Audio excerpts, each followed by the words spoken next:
বন্ধুরা, আমি নিয়ে আসলাম আপনাদের শশা বাগান। বাজারের যে অবস্থা তাতে শশা লাগানোই যেতে পারে, কিন্তু আমি শশার ক্ষেত অনেকে আমরা খাই, কিন্তু শশার ক্ষেত জানি না যে কিভাবে শশা চাষ করে। দেখেন, এটা আধুনিক পদ্ধতি শশার মাচা।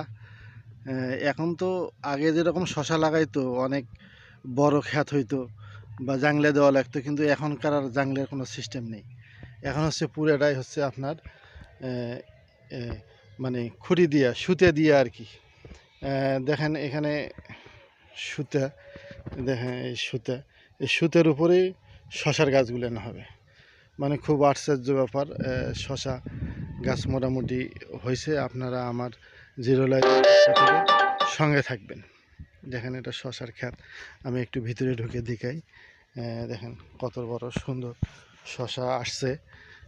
একদম শশা আসছে। এই দেখেন একটা ছোট্ট শশা, কেবলমাত্র এবং এটার খুব বাজারও খুব ভালো। তো শশার ক্ষেতটা করতে হলে আপনাকে যেটা করতে হবে সেটা যে আপনাকে প্রথমে আসলে মানে আমরা যেটা কৃষক মানুষ করি কি, মানে একবারে জমিতে লাগাইলে হয় কি সার ঘাসের একটু প্রবলেম হয়। কিন্তু যদি আপনি চারাটা যদি আগে করে নেন তাহলে আপনার একটু সুবিধা হয়। আপনাদের ফুলফিল শশার গাছটা দেখায়, শশার বাগানটা দেখায়। দেখেন, এরা প্রায় 50 শতক মাটির মতো, এবং এটা খুবই উপযোগী। মানে শশার ক্ষেত যে খুবই উপযোগী বলতে কি, মানে বাজার ধরতে হবে আর কি। কিন্তু আপনি যদি এমনিতে লাগান তাহলে আপনার শশার ক্ষেতটা আপনার ভালো হবে না।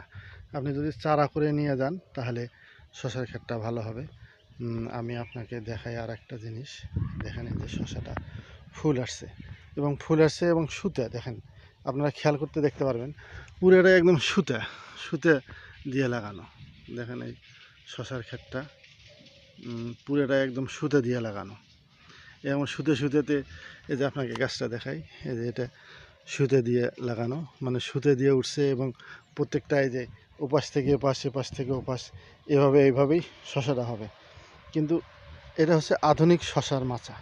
আর আগে যেটা আমরা করতাম সেটা যে আপনার যে একটু করে করা হইতো, মাচা দেওয়া হইতো, অনেক খরচ, অনেক কিছু। মানে এটা রেডিমেড, এখন সব কিছু রেডিমেড এবং হাইব্রিড শশা। এই দেখেন, এর শশাটা আসছে খুবই সুন্দর, কেবলমাত্র শশাটা আসছে।